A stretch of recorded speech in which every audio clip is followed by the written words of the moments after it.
Hey guys, what's up? Today I have for you 5 self-care tips for when you're anxious.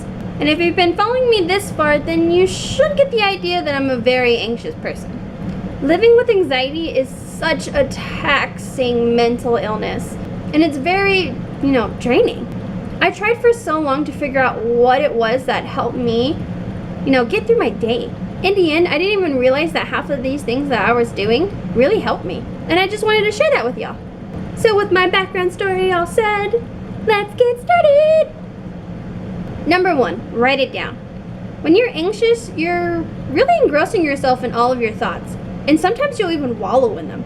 Those worries and self-doubts or, negative thinking can really eat at you throughout the day. I've learned that if you write it down, you actually feel better in the end. You get it all out there. Even if nobody reads it, you still feel good about it. I really recommend downloading a note app on your phone. If anything, it's just like a tiny little diary. You don't have to think of it as a diary though.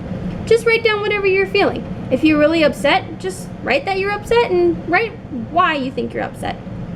Trust me, in the end, you'll probably feel better. Number 2, invest in a distracting item. Now, I wouldn't go out there and kind of like buy everything that you think will keep your hands busy. I would necessarily invest in something you think that would work best for you. There's a lot of things on the internet right now that really, help people with their ADHD or their anxiety. There's that cool sand, there's that cool slime, there's a stress ball, there's even those cool little, box little gadgets that you click and push and boing, something like that. I typically like to move my hands a lot in general. So like a pen or a stress ball would really benefit me, and I know that. Especially that little fidget box, because then I can just click it and turn it and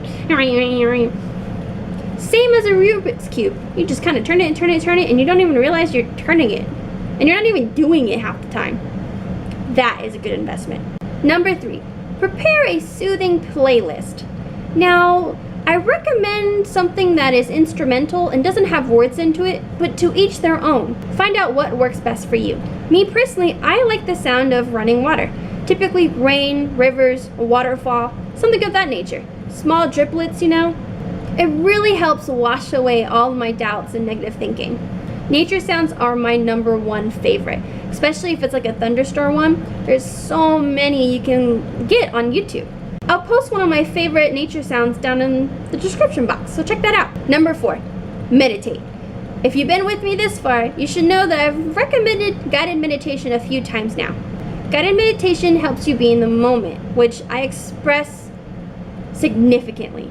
Being in the moment means you're kind of forgetting what you were really thinking about to begin with, and accepting what's happening. If you're anxious and you feel like you can't stop thinking, just take a 1-minute break just to breathe. And if you can't do that, I would recommend Googling a guided meditation. You don't have to sit for the whole thing, but 30 seconds to a minute will really help you. Doing a body scan, you won't even realize what parts of your body is tense. And when you let go, you'll feel that relief, and your mind will let go too. So don't forget to meditate. Number 5, taking a bath or shower. I personally like to take a shower. Like I said before, running water really calms my mind. So as I'm sitting there, it just washes away all my doubts, my worries, my negative thinking, everything. Sometimes it even helps my creative side. I say creative because I think of so many things when I'm sitting in the shower. Sometimes I wish I had a waterproof phone so I could write it all down. I typically spend about 30 to 60 minutes in the shower. So in the beginning, I really try to do my showerly duties before I sit down and think. So try that out, especially at the end of the day. Not in the beginning though, because they're not really washing away anything. But if that works for you, do it. And there you have it. Those are my 5 tips for self-care tips for anxiety. Did you do something differently for your anxious days? Let me know in the comment. And as always, subscribe or share this video with somebody that you think would benefit these, because that's what I'm here for. And yeah, you know me, I don't know how to end these things. So thanks guys, I'll see you next time.